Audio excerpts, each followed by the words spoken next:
Okay. Dear followers of MUNED Network for Education and Development, you are welcome to the 15th edition of this program. This evening, we shall be having a discussion with one of the notable and one of the traditionalists in the MUNED land, His Royal Highness Ndi Fofietso.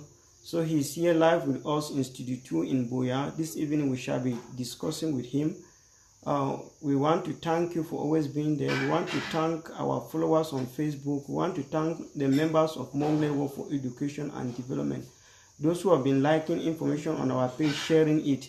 We say a lot of thanks, and you are welcome to this 15th program. Here present with me is His Royal Highness Ndi Fofietso. So, His Royal Highness, you are welcome to this program. Thank you. Okay. Thank you. So, before we start, if the network is not very good, we will try to see how we can go with the program, because it appears the network is not very good. So, His Royal Highness, you are welcome to this special program. This is MUNED Network for Education and Development. We would like you to tell who is Ndi Fofietso. I am Fofietso Momani Yimnai, the daughter of Tangmo, my mother. After that, he gave me the powers as a chief, one of his chiefs in the founder. And at least I've been playing my role. What he told me to do, or the village wants me to do, I've been doing. Well, you know what, you can ask me, I'll answer what you ask. His Royal Highness, we thank you so much. Dear followers of MUNED, you've heard from His Royal Highness. He's one of the chiefs in MUNED land. His Royal Highness, we want to know, when did you become a chief in MUNED land?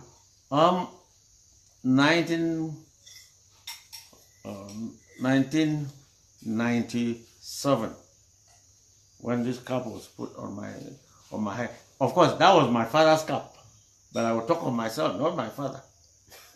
Yes. So we thank you very much, His Royal Highness. You've heard from him. He has been a chief in MUNED land for over 20 years. 1997 to 2018 is over 20 years. So he has been a chief in that land for over 20 years.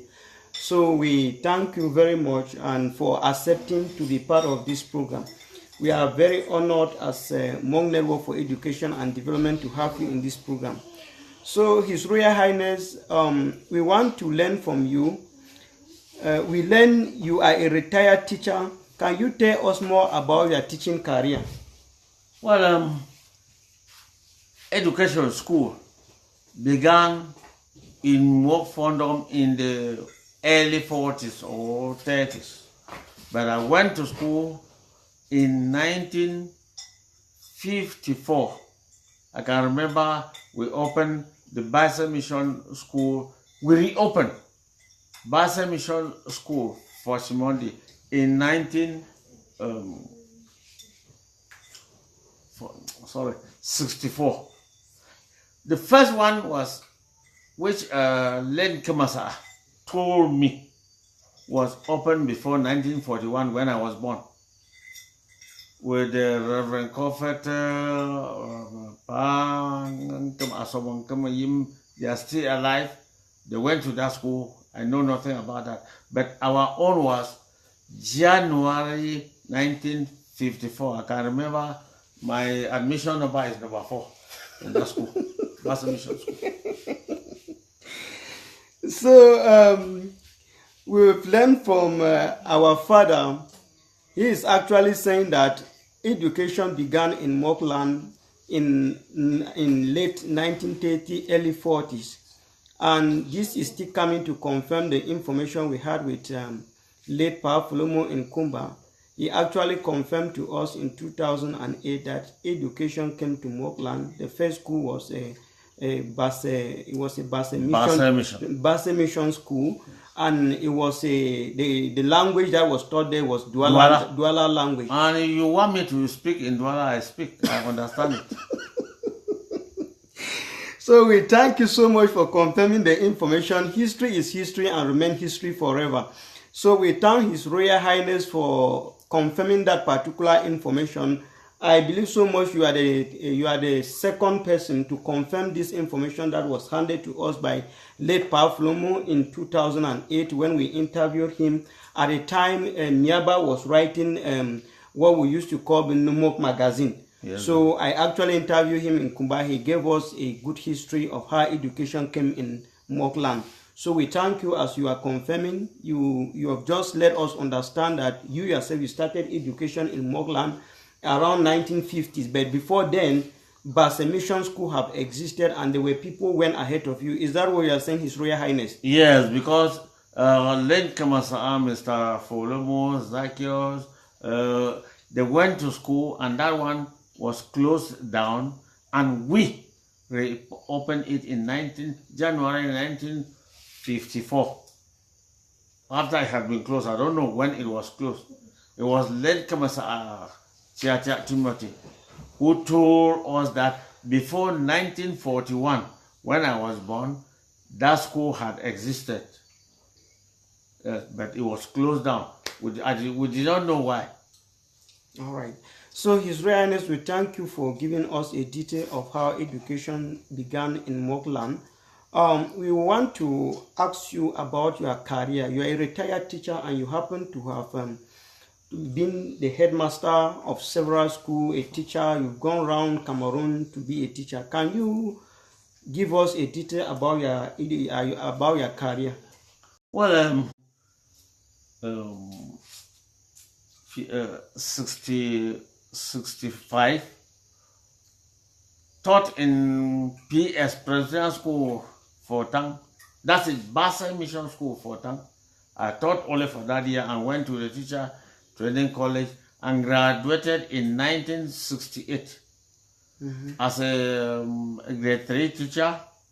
Then they posted me to Bamabo, where I remained for a few years. And 1970, I was transferred to Presidential School for Shimondi then, where I taught until 1977, when I took over with the government. When I went to the government, yes, and was posted to GS for Jumito, a state agent for several years. From there, I taught for 3 years. 1981, I was, by then, government school Beraka had been created, and I was sent there as a classroom teacher. I taught there not up to a year, sent to Atra. That was a year I was toasted. I remember our late phone from Fozon Zota said you must teach in the village. So I became a football. To GS Beraka, they sent me again to Atra. I didn't know why. He went to a law. By then he had the voice in Fontem. He said, I must come to the village, back to Beraka and back to Atra. It was a talk of war between the government, between the Ministry of National Education and the tradition, because he wanted me to be in the village. But finally, they toasted me. I remained there until I went from Beraka, Atra, Beraka within 1 year. So I came and begged him that he should allow me, remain me in Atra. I said, you, this child. Why? I remained in Atra until 1991, when I was transferred to GBS, Kosala Kumba. I did not know what it meant. I went there, I was there for 3 years. Then after 3 years, I was sent to Banteng, a school in Bambu there. In Bambu, yes, Banteng, yes, Banteng in Bambu. GS Banteng, I was sent there. I was there for 3 years. Well, came to GS for Shimondi. But before the time I was in Kumba, and even that Banteng, it was only that Presbyterian school for Shimondi. It had been closed down, they opened and adult school there, taken over by the government. Then another head teacher was there. So 1990, was it 96, 97? I was sent there to head the school. I came there, after being there for a short time, I don't know what happened. It was a matter of people didn't like you, they will go this. And I was transferred to GS Egumbo. Yes, still in Bamembo. In Wabane. Wabane, yes.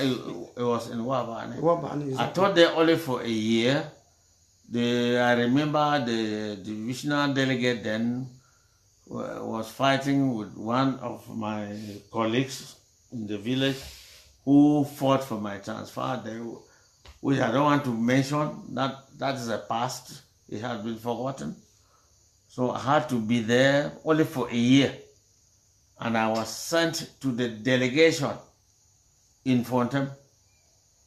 Then the divisional delegate asked me what I would do. I said, no, I want to be with children. He said, where? I said, I want to go back to that school and become a subject to the head teacher there. The man refused and sent me to GS Atra.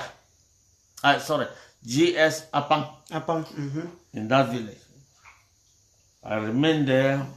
I remember the head teacher at that time was Mr. Kang Matia Boniface, who told children, this is my father, this is his school.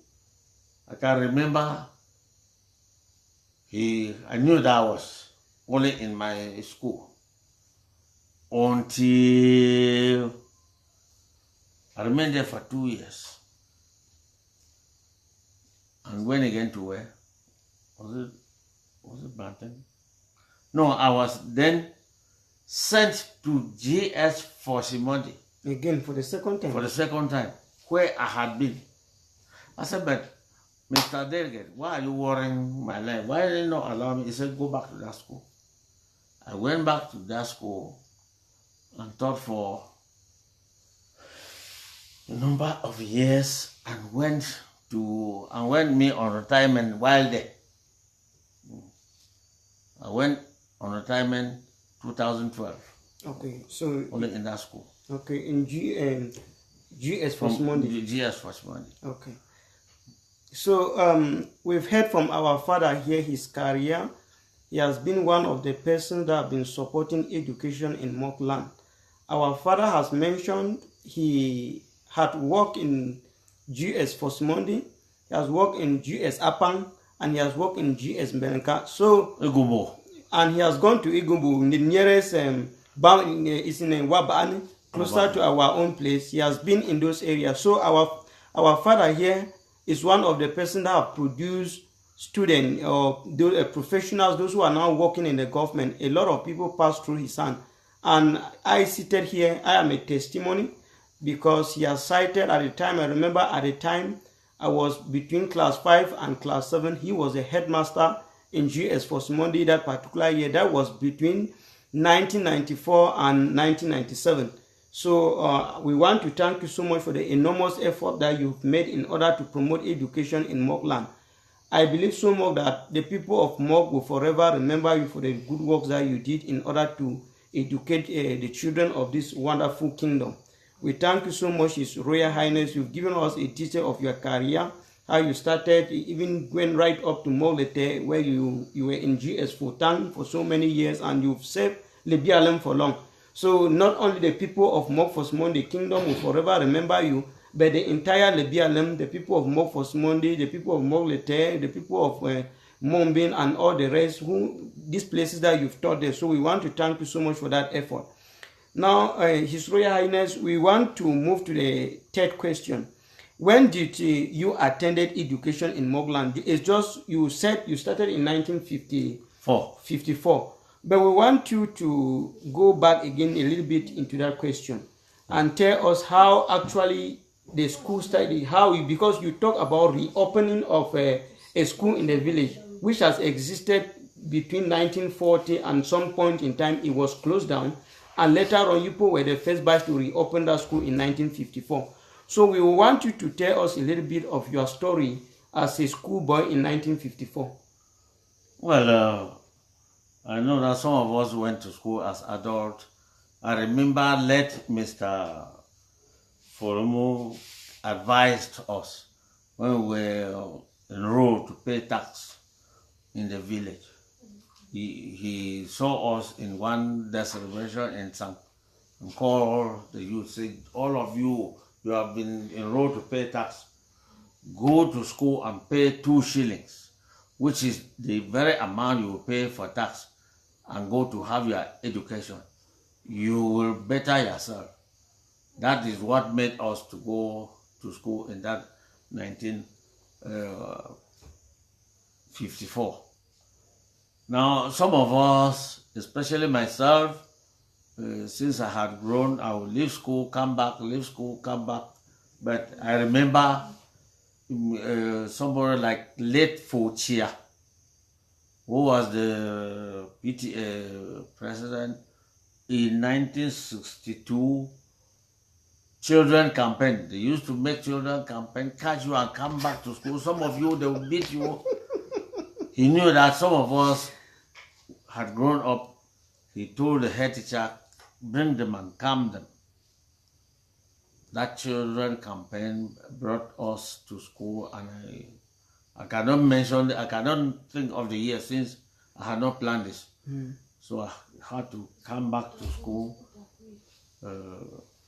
Being in school until 1962. I remember I left January 1962 to Basa Mission School, Nyasoso, in Bakosela. Okay, 1962. 62, that's when I left. I remember 1st January 1962, I left home, got to Kumba, then to that Nyasoso to meet my late brother who was there, only to face, what one cannot mention. I was there up and down, leave school, come back, since you struggle yourself. But by then I had seen my friends who were struggling. I must go to school. That was where I started saying, but there's something good in school. I struggled and went there in 1965. I had the first school leaving certificate, which I had not known that I had passed. We wrote the exam, I went home. Then I heard that the result will come. It was not like the radio now, this. People, the Basa Mission had programmed the recruitment of teachers. So I also accompanied the friends go for their exam. On entering Mafia, I can remember my friend as a mentioned Nicholas saw me. We were in that bus, Gogolo. He saw me and said, hey, Yimnai is there. Oh, Yimnai, congratulations, you have passed the first school leaving certificate. He too was running to the park.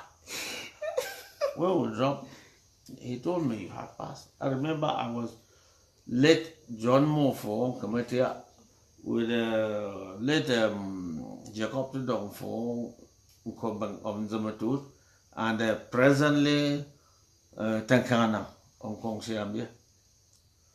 So they were going, they had had their result at home. Since my own was down in Bakose land, there was no person. Since I had it there, all of us went and wrote. The manager had the list. The list of the students. So I had to pass my own.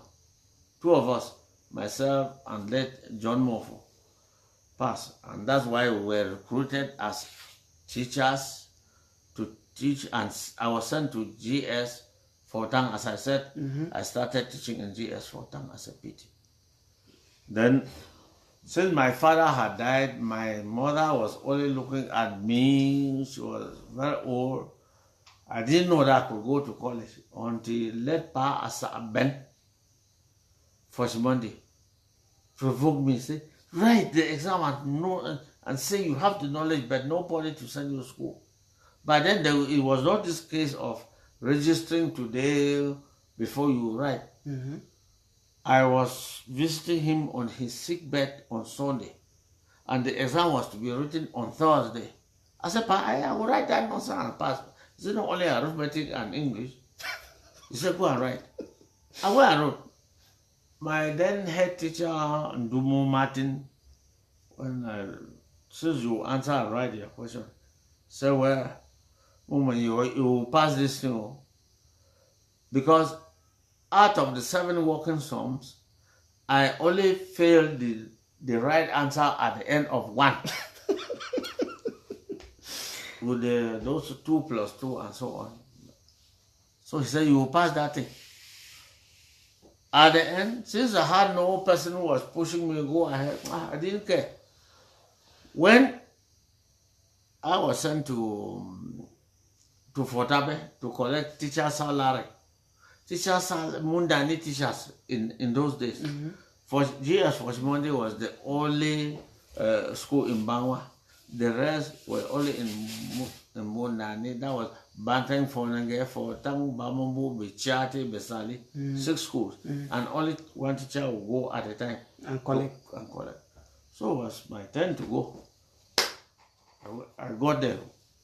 When I got to Mafe, they started announcing that the result had been out and people should come. My friends from the school, same school, 3 of us passed the exam.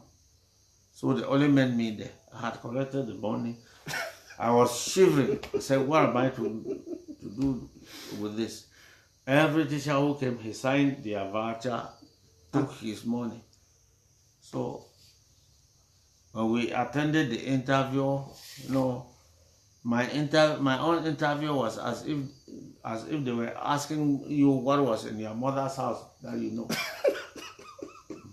But just very cheap thing, according to me, it was raw science. So I answered. Came my my head teacher told me, you passed that thing. He had been a trained teacher, and he knew all those things. At the end, it happened so. We passed the common entrance in that school, 3 of us. I was the only one who succeeded in the interview. Okay. What was I to do? I wanted to take my thing and keep in the house. That man, the head teacher, said, you told me that one of your pa, that is Asaben, encouraged you to write. Go and show him. So I came and gave him the result. He was on his sick bed, read. That made him to wake up. I can never forget. I said, oh, you who have come to visit me, this boy is now showing people that he can become a teacher tomorrow. He read and told the people were there very happy.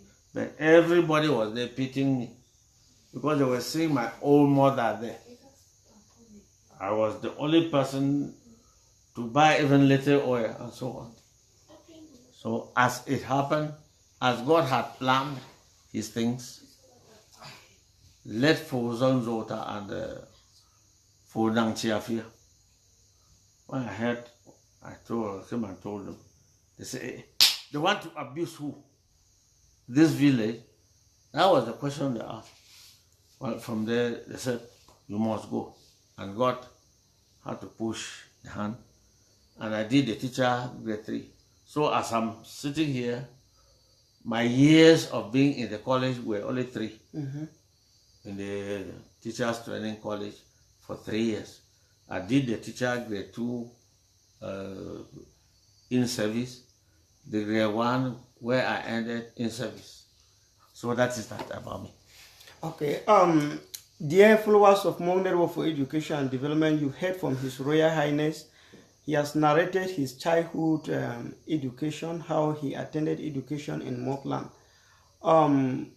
He has given us a lot of challenges that he went through in order to acquire education.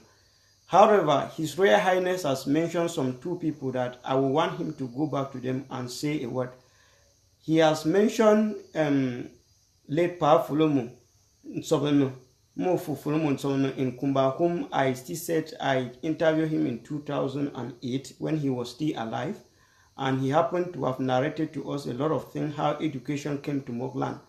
His Royal Highness here said he started education thanks to the advisor he gave him in when you people met in Sankwata. Yes, in San. Okay, he was the one that saw you people. At that time, he has already gone for education. Yes. But when he met you, though you people were grown up people in the village, but he advised people to go back to education. Yes. Okay.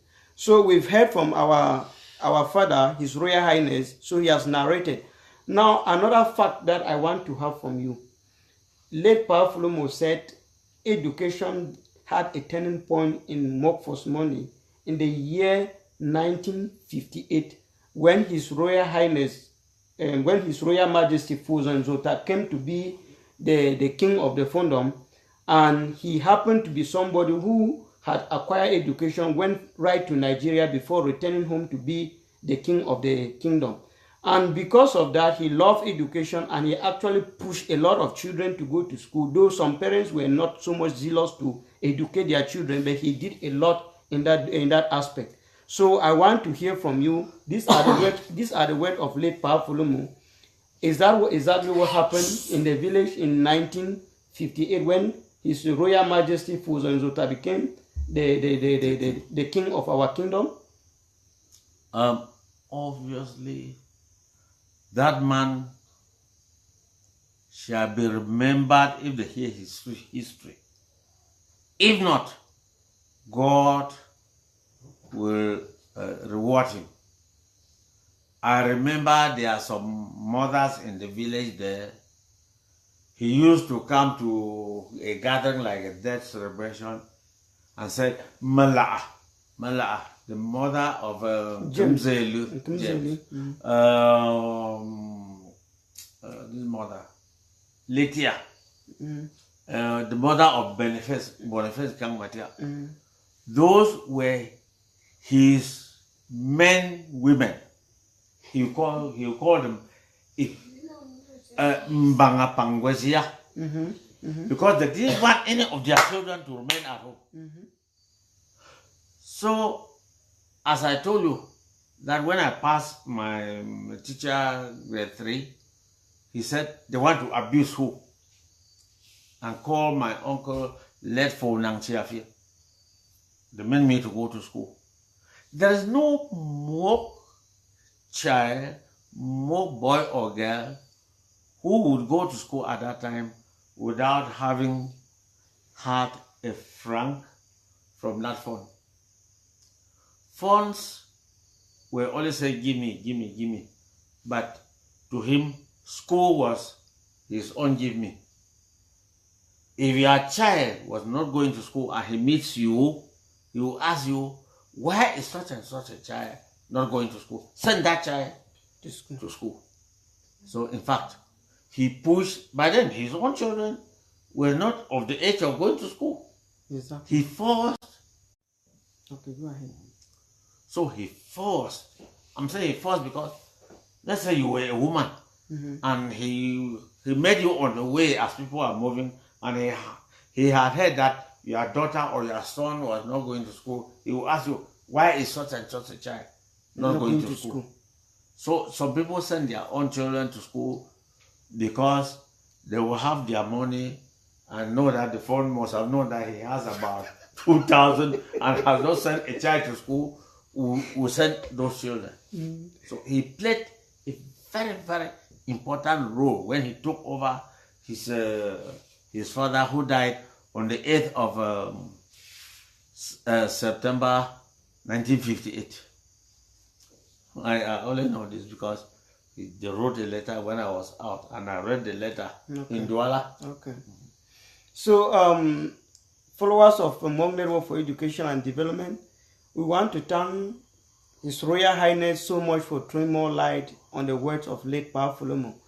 And he has actually confirmed that the testimony that late Pa Folomo left to us, that education had turning point in Mogland in 1958 when His Majesty Fuzan Zota became the king of our kingdom, he actually played a vital role to push a lot of children to go back to education. His Royal Highness has just confirmed that to let His Majesty Fozo Nzota, his own give me was education. He will not sleep when the children in the kingdom have not gone to school. So he actually pushed a lot of children to go to school. So most people, the elite of Mok today, are the product of late His Majesty Fozo Nzota. So we want to thank him so much, and we remember that as we are documenting this information, His Majesty Fozo Nzota will forever be remembered for his good work that he did in the Mogland, to have handed education as a legacy for most of the people who are Mok elite today. So we want to thank him so much. He might not be alive to listen to us appreciating him, but we want to thank him for the good work, and we pray that God will forever remember his good work in our land. So, His Royal Highness, you've given us a lot about your education, how you acquire education in Mogland. But we would like to find out from you. You happen to have lived in the village by 1940 and by around 1940 to 1950, 60. Now we want to find out from you, how was the living condition, or how was life at that particular time? You've given us how education life was at that time. At least we have a picture of how those who attended education in 50s and 40s, how it all happened. But what about those who were not going to education? How was the general condition of the village by 40s and 50s? Well, the 40s, I was not born. From 41, I was a child. 42, 40 days, but before 50, 52, I had started seeing a few things. The dressing there was quite different. I remember our mothers. I remember even ourselves. We used to wear something like a belt, just a rope, and then a small piece of cloth. If you happen to go to somebody who loved you, who liked you, he will tear his loincloth and share to about one father of clothes could be shared to about 10 children. You take yours, wear and throw there. The body, I remember my first shirt was when I went to school in 1954. But there was no problem. There was no problem. We were tight. Then at that time, our own things, like children go to school today and you ask your friend this, our own was, how can we fight? Our own was, children from these quarters will plan to go and fight those of that quarters. Fight. Our parents will bring us back. Like my father, who happened to be a blind man within the late 40s, early 50s, he will be calling me, who had planned to go and fight somewhere. Our own was only fighting until the school came. Because today, with the talk of agriculture, our mothers will go to the farm. Our elders, big ones, will even, they say, go and clear her. They say, that's woman's work. Oil, come and sell. Buy kernels. Our first trade was buying of kernels from Bechati to go to Bafu, or those who will buy their oil. That was the buy to go and sell. The kernels will buy, in the course of buying the kernels cracked, we'll buy palm nuts. We'll exchange palm nuts with vegetables, this huckleberry, the local type. You will go and have it, when it is getting to that day, you go and have it, go to Bichate and you take your few palm nuts, come home, they boil and eat. If you have brought much, they boil and wash and squeeze and cook to make oil. That was all. There was no market. Who knew what about money? Then in the In the early 50s, zinc had come and people were roofing houses in Bafu. We had a trade. Go to the bush and cut sticks. That is the stick we call agagep, which is long with thorns.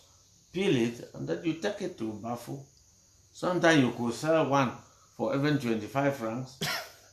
Yes, because we were still dealing with farthings, then francs. You carry 3 sticks, go there. No, you are a rich boy. So that's how we manage and manage and manage. And by 1964, we were still doing that when the school was open. Because we were to pay our taxes in 1954, when Mr. Folmo advised us to throw that and came back to school. I can remember my class 1 teacher, Pa Eno, a man from Bechati, then my class 2 teacher, Echunjang, who was younger than myself. I was in class 2. He was by far younger than myself. I remember I received 12 strokes. When he was about to beat me, he brought a can and flung through the window to say, if you went to school, you would have been a teacher before him long. Pa Eno brought me down. And up to today, I will always tell children, never you see a child who has his education, never you undermine that child. That's a lesson I learned in class 1. I was almost an adult when a teenager was teaching me, like I was already the age of paying tax. But my teacher was not up to this. From Besangaba, and I carried his bag from Foshiwande to Besangaba. Okay, we thank His Royal Highness. He has given us a tip of what life in 4050 look like. I would like to go back and ask you a little question just as a follow-up of what you are saying. It appeared education came to Bechati. Obviously, because as a head, schools had been in Bechati. No, they had been somewhere in Tali. Then people like Mr. Folomu, Nkamasa Atisi of late, they went to school down there. And then the school in our village was in the early 40s. That I cannot substantiate since by then I was not even born. So when that school was closed, that's when it was reopened in 1954. I don't know, but I know that schools started in Bechati first. Because in 1954, when we were in class 1, Pa Eno, who taught us in class 1, had started in Bechati, and the school was an old school, even though they left that area and changed. All right, so we've heard from His Royal Highness. He's confirming that education long started in Bechati before even getting to the land of Mokfosmonde Kingdom. So we want to thank you so much for giving us that information. Now, you have narrated to us how life in the 50s looked like, but you've given us how people started trading in 50, buying kennels from Bechati and went to Bafu to sell, and things were difficult. Even your dressing style in the 50s and 60s, you've given us, we now know. But now, in terms of the physical development of the kingdom, by 50s and 60s, were there roads? Footpaths, up to even 1954, when the first zinc house appeared in our palace. We were in class 1. So while waiting for His Royal Highness to pick something and return, he is giving us a history of how education looked like in the early 50s and 60s, and even how generally the people lived their life. So he is narrating to us, and he's just bringing to us that the first house to have been zinc in Mockland with a zinc, to have been roofed in Mockland with zinc, was in 1954, and that was the Fawn's Palace in 1954. So these are some of the information that we are getting from him. So in those days, when they talk about the types of houses that you could find them in Mockland, they were not a zinc house. They used to roof it with other kind of Indian bamboo and so on and so on. So he is just giving us a tip of how Mock looked like in the 50s. So we want to thank him so much for that particular information. Now at least we know that from what you are saying, the very first house to be zinc in our land, with to be roofed in our land with zinc, was in around 1954, and that was the Fawn's Palace. Is that what you are saying, His Royal Highness? Yes. I remember 1954 when we came to the palace from class 1. The zinc house was being roofed behind, and then a foundation had been erected and a place cemented. Cement came there before 1954. So the Fawn had built the foundation where he would come and sit. The common house was there, but that foundation remained there until, and he would sit, was so important in those days. Okay. So His Royal Highness, we thank you so much for revealing this information to us, and we believe so much that these are some information that we are documenting for our land, so that children will come after. You people must have gone ahead in many years to come. Children will be able to know how the village has evolved over time.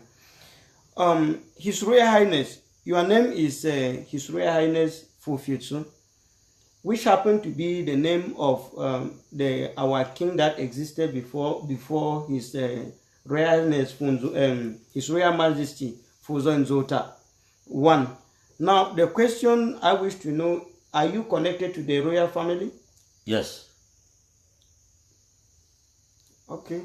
So His Royal Highness is actually connected to Royal Highness is actually connected to the royal family of Mokfosimondi Kingdom. His Royal Highness, can you tell us more about your connection with the royal family of Mokfosimondi Kingdom? Yes. Maternally, Fuzo Fietso and Ndi Fietso were the first cousins.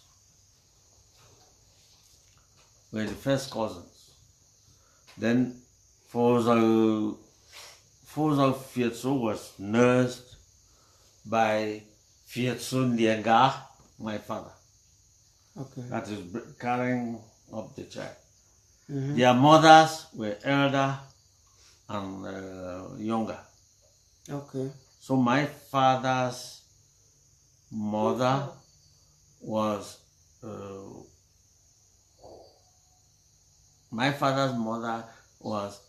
the elder to Fuzo Fietso's mother. Okay.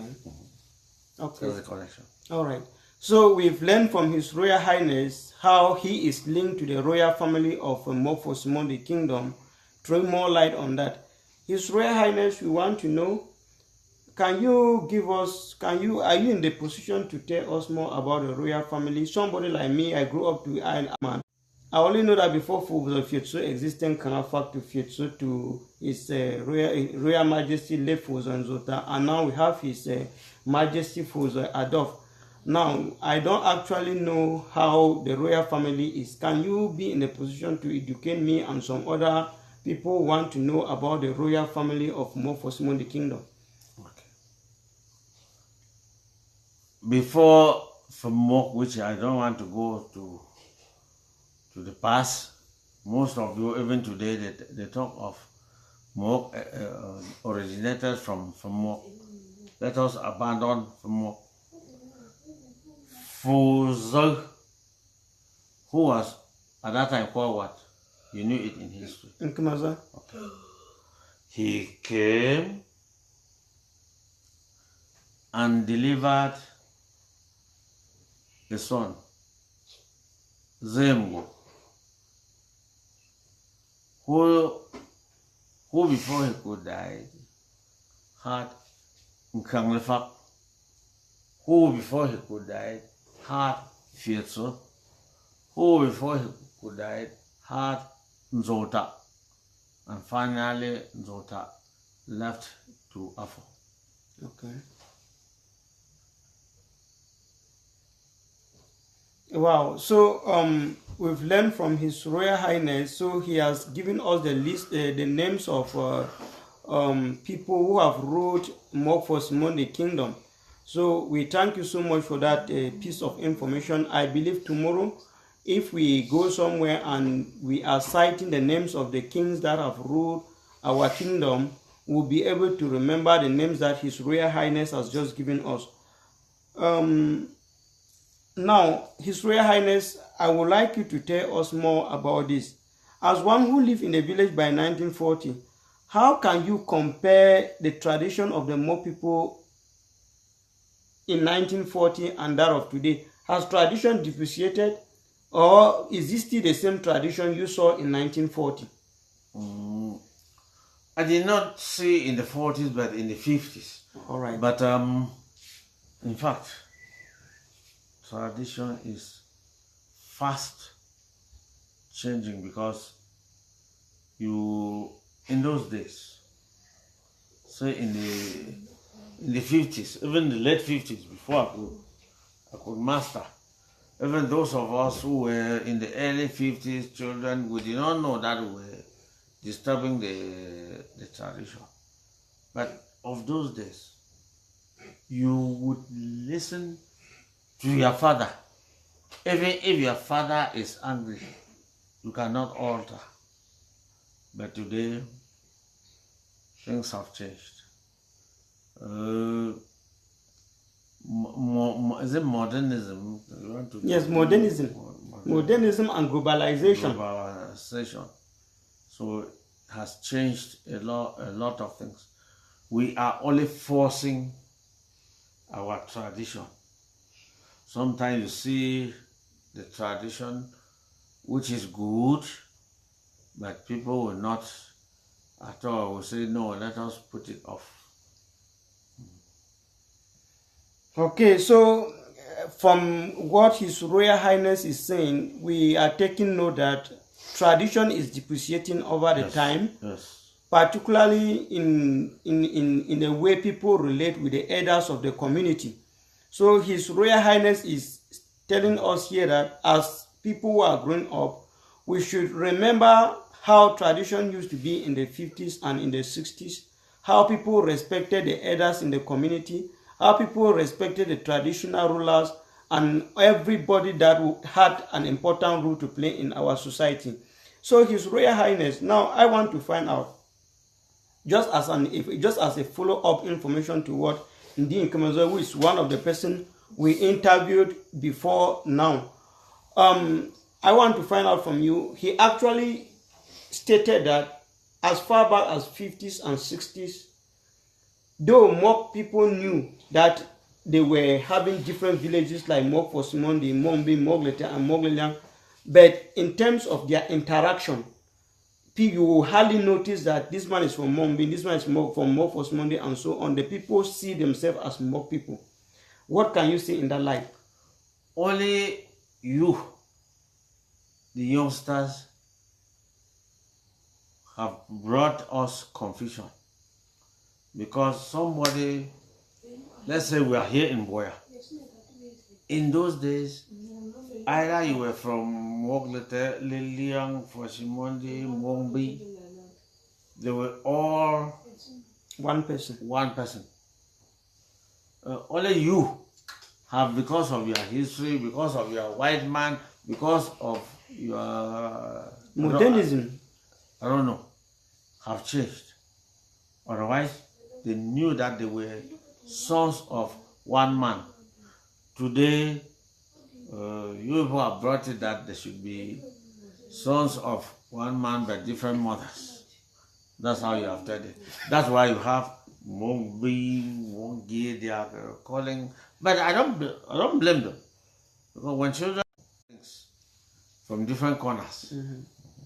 So, more people, we are getting from His Royal Highness a confirmation of what Ndi Fofietso said.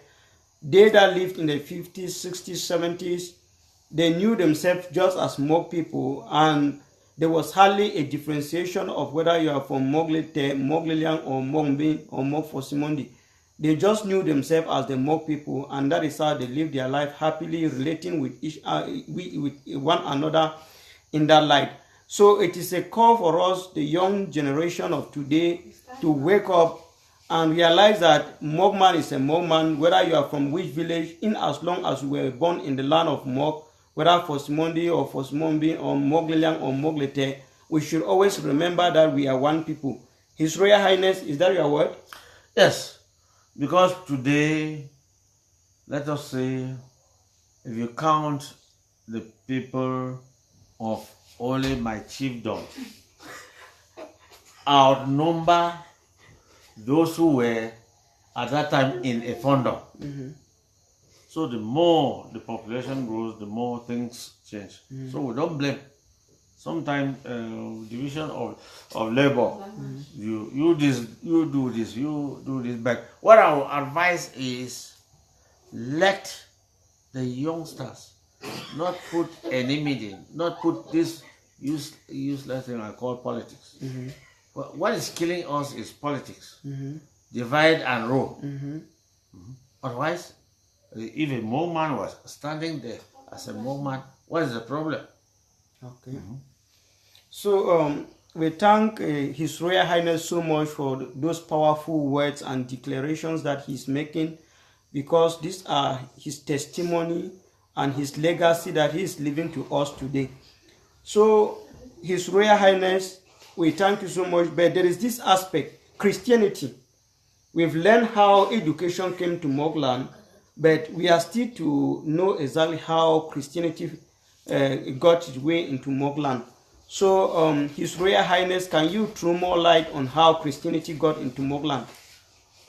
I would say that at least Christianity came to Mogland before 1954 when I went to school.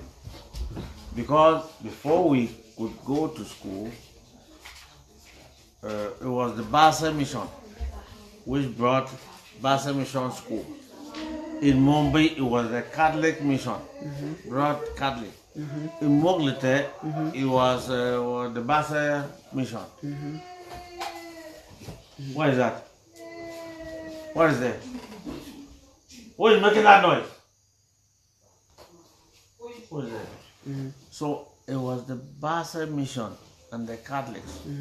They brought to me the schools which were open in the early 40s were the Basa Mission schools. But this our own, which I said it was opened in 1954, January 1954, which I was stressed. I was a class 1 pupil, having escaped from paying tax to that school. That school was a Basa Mission school. So that was when Christianity started. I remember, as I said, I went to the teacher training college. That was a Basa Mission teacher training college. We were there being trained to teach children and even to preach the gospel. I remember if I climbed up the call it audio table, I would say my own. And using even the words, the way they taught us to, I'll make people laugh and understand. Okay. So, dear followers of MUNED for Education, we've gotten from His Royal Highness. So, this is a confirmation of exactly what I happen to have learned somewhere, that Christianity and education are inseparable, They moved together. The people, the missionary that they came, most of them even came for Christianity purposes, but just the fact that they could not communicate with the people, they had to teach them education, and that is how the two were unseparated. So His Royal Highness is just confirming to us that the same time education came to our land is the same time Christianity came. Yes. So we want to thank you so much for that clarification, because it's a confirmation of a fact that we all know. I can even remember that school, 1954, we could not understand the English and so on. So the class 1 teacher was teaching us Douala to communicate to people. Those of us who went to school were taught Douala to bring to the community. Hence, if you see somebody who started at that time in that Douala, that was the language they were using in communicating in church. Okay, so in church the communication was in Douala language. In Douala. And even some songs of praise and worship that people sang was in Douala language. In Douala. Even up to today, if you bring a song in Douala, if you give me that Douala, even because of phonetical this thing, Douala sometimes damage some of us for the right. If you want to say book. This one they write B-O-O-K. Book would be B-U-K. Yes, B-U-K. Yes, so that moved on very well. All right. We thank you, His Royal Highness, for educating us more on that aspect. Now, His Royal Highness, we are moving toward the end of this special interview program. But before we go, I will want you to give a word of advice. Having been a father, a traditionalist, and also a Christian who have grown up in Mockland, you have done your own contribution to see that tomorrow when you will be leaving the Mockland, you have contributed so much. But there are young people who are still growing up. Most of them, they need to know what the village is expected from them and how they are going to contribute for the development of Mockland, taking it from where people like you have lived it. So in this aspect, I want you to give a word of advice, mostly particularly to the youth. Well, dear youths, I am aging out and going. If there are some of you who have come nearer me, you will see that I have always told the youngsters, follow me to education. There's nothing. If you do anything, have any money and you don't have education, that money will not go anywhere. You can see a child will go to school up to class 7. Another one has not gone anywhere. They are operating a business, say farm, even farm. That one who has gone up to class 7 is able to read this Mankozam, Menizam, and so on. But that one who has not gone there will be asking, what do they call this? What do they call this? And so it moves ahead. So what I am telling the youth is education first. Today I will call myself, I have done wonders, but unfortunately I did not go. But I'm pleading to my young ones, including my own children, to fight and have a better background in education, because if you have a better background in education, anything that you want to go, you will step on the education and fly. Yes. So the young people from Mockland, you've gotten from His Royal Highness Fofietso, is encouraging the youth as a legacy he's leaving behind for us to take education serious. If you are not going to school and if you didn't have the opportunity because you were not educated, please Don't let it follow your child. Let all children be sent to education for them to acquire education, because they are the future of our kingdom tomorrow. So with this, we want to thank each and every one of you who have been part of this program, who have been following us and commenting on our page. We want to welcome those who are just coming on board, but rather unfortunately, who are coming at a time we are already ending the show, so you can only go back to watch the clip of this particular interview. So we are saying that we have come to the end of the program today, and we want to thank His Royal Highness Fofietso so much for the time he has spent with us to educate us and to pass an information. This has now become a documented information for the more people. At all times, generations upon generations will come and go through this in order to know how More Kingdom has evolved over time. We want to thank you. This is More Network for Education and Development. We are very open to welcome all suggestions, criticism, and see how we can move ahead as a team. Our Facebook page is there. All the time we put information, and we want to encourage you to always come, go through our Facebook page to see what kind of information is there. Very soon our website will go operational. So very soon we shall be launching our website, so that at all moments, if you can follow us through the Facebook page and the website. We have ended the interview here today with His Royal Highness Fofietso, and by next week we shall be getting another person to come and discuss in this show. But before we go, we cannot go without saying thank His Royal Highness so much for the time he has spent and here with us, and we are praying that the Lord Almighty is going to pay him back in various ways. Us human, we don't know how we can thank him, but we believe so much that God is going to reward him for the time he has created to educate us and pass the knowledge down to those who will come after us, generations upon generations, to follow it.